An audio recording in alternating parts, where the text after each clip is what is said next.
किसी ने क्या खूब कहा है, बुद्धि, बल और विवेक को एक साथ प्रयोग करने पर सफलता का मिलना तय है।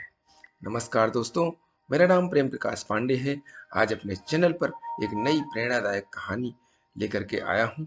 दोस्तों, आज की कहानी में हम बीरबल के बुद्धि और विवेक का एक और उदाहरण देखेंगे और साथ में एक नई सीख भी। तो चलिए, चैनल को सब्सक्राइब नहीं किया है, सब्सक्राइब कर लीजिए और सुनते हैं आज की कहानी, जिसका शीर्षक है एक पेड़ दो मालिक। अकबर बादशाह दरबार लगाकर बैठे थे। तभी राघव और केशव नाम के दो व्यक्ति अपने घर के पास स्थित आम के पेड़ का मामला लेकर आए।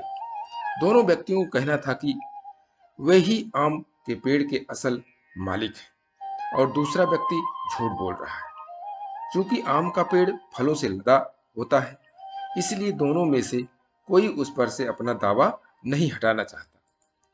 मामले की सच्चाई जानने के लिए अकबर राघव और केशव के आसपास रहने वाले लोगों के बयान सुनते हैं, पर कोई फायदा नहीं हो पाता है। सभी लोग कहते हैं कि दोनों ही पेड़ को पानी देते हैं और दोनों ही पेड़ के आसपास कई बार देखे जाते थे। पेड़ की निगरानी करने वाले चौकीदारी के बयान से भी साफ नहीं हुआ कि पेड़ का असल मालिक राघव है कि केशव है, क्योंकि राघव और केशव दोनों ही पेड़ की रखवाली करने के लिए चौकीदार को पैसे देते थे। अंत में अकबर थक हार कर अपने चतुर सलाहकार मंत्री बीरबल की सहायता लेते हैं। बीरबल तुरंत ही मामले की जड़ पकड़ लेते हैं, पर उन्हें सबूत के साथ मामला साबित करना होता है कि कौन सा पक्ष सही है और कौन सा झूठा है। इसलिए वह एक नाटक रचते हैं। बीरबल आम के पेड़ की चौकीदारी करने वाले चौकीदार को एक रात अपने पास रोक लेते हैं। उसके बाद बीरबल उसी रात को अपने दो भरोसेमंद व्यक्तियों को अलग अलग राघव और केशव के घर झूठे समाचार के साथ भेज देते हैं और समाचार देने के बाद छुपकर घर में होने वाली बातचीत सुनने का निर्देश देते हैं।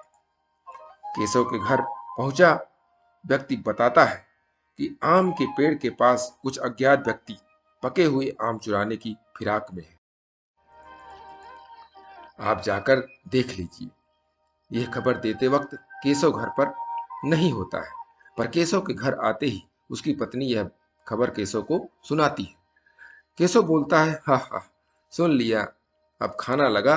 वैसे भी बादशाह के दरबार में अभी फैसला होना बाकी है, पता नहीं हमें मिलेगा कि नहीं।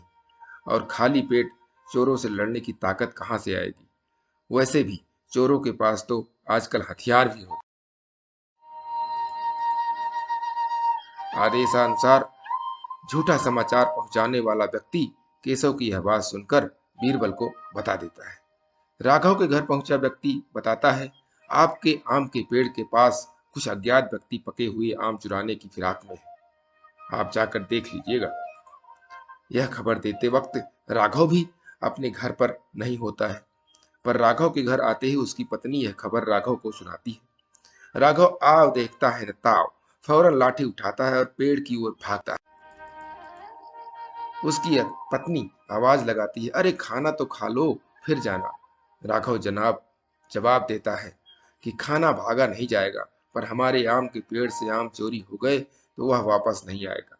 इतना बोलकर राघव दौड़ता हुआ पेड़ के पास चला जाता है। आदेशानुसार झूठा समाचार पहुंचाने वाला व्यक्ति बीरबल को सारी बात बता देता है। दूसरे दिन अकबर के दरबार में राघव और केशव को बुलाया जाता है और बीरबल रात को किए हुए परीक्षण का वृतांत बादशाह अकबर को सुना देते हैं, जिसमें भेजे गए दोनों व्यक्ति गवाही देते हैं। अकबर राघव को आम के पेड़ का मालिक घोषित करते हैं और केशव को पेड़ पर झूठा दावा करने के लिए कड़ा दंड देते हैं तथा मामले को बुद्धि पूर्वक चतुराई से सुलझाने के लिए बीरबल की प्रशंसा करते हैं।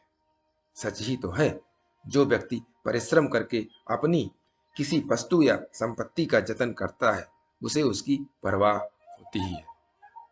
तो दोस्तों, यह कहानी से हमें सीख मिलती है कि जिस व्यक्ति की मेहनत की कोई चीज होती है तो वह उसके लिए परेशान तो होता ही है और उसकी रक्षा भी करता है। ऐसी ही मोटिवेशनल कहानियाँ प्रतिदिन सुबह 5:30 बजे एक नई कहानी, एक नई उमंग से करें दिन की शुरुआत। तब तक के लिए छोटों से मिले प्यार और बड़ों से मिले आशीर्वाद और भगवान के सहारे के साथ यही कहूँगा, काम तो सभी करते हैं, पर काम करो कुछ ऐसा कि उदाहरण बन जाए। ये छोटी सी स्टोरी आपको अच्छी लगी तो लाइक कीजिए, शेयर कीजिए अपने इष्ट मित्रों में भी, और कमेंट जरूर करिए। और चैनल को अभी तक सब्सक्राइब नहीं किया, सब्सक्राइब कर लीजिए। नई नई बेहतरीन मोटिवेशनल स्टोरी आपको प्रत्येक सुबह मिलती रहे, इसके लिए प्रेस बेल आइकन।